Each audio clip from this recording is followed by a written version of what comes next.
So the first reason why teams and vendors thought investing in these, $7,000 to $15,000 kiosks were a good idea. The first was the elimination of labor costs. Not having to pay employees to run the concession stand. And then the second reason was they thought that it would help to increase efficiency and decrease the lines. Um, and then for the second question, the first of four primary reasons why they failed was the poor functioning of the machines, especially in the hot summer months at ball games where they tested them out. They just were not able to refrigerate them properly. And then a second reason is that they're slightly messy, and they actually ended up taking longer than concession stands. There are often long lines there.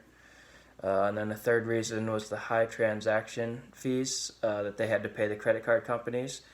It kind of, it was pretty even to the labor costs that they would actually have to pay, so it really didn't even, or it kind of evened out and was not beneficial.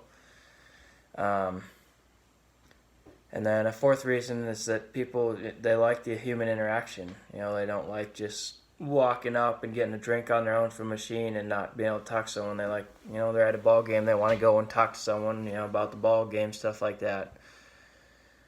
And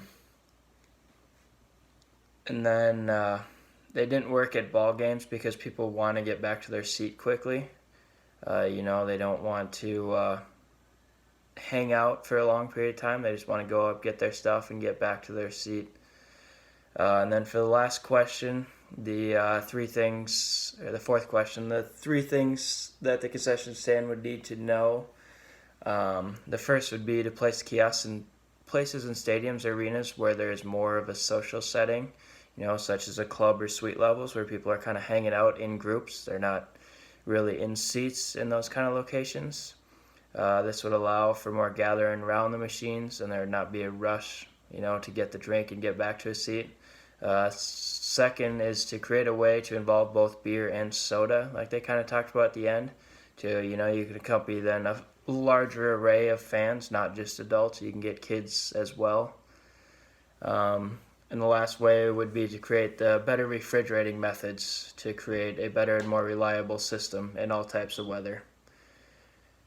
And then for the fifth question, in 10 years, the self-service kiosks, they would kind of be similar to what they are, but they'd come with a much better way to be refrigerated, much more efficient way, or to keep it at a constant temperature all year round, no matter what kind of event, whether it's an indoor event or an outdoor event, summer or winter. And along with that, involve multiple options of drinks, such as the soda and beer and maybe wine, stuff like that, so they can cater to all ages and preferences of fans. The last of these is that the kiosks will be found in locations around the stadium where there is more time for social activities, like I said earlier, like the suite or club levels. And then for the last question, it would be very good at events such as football, basketball, and hockey.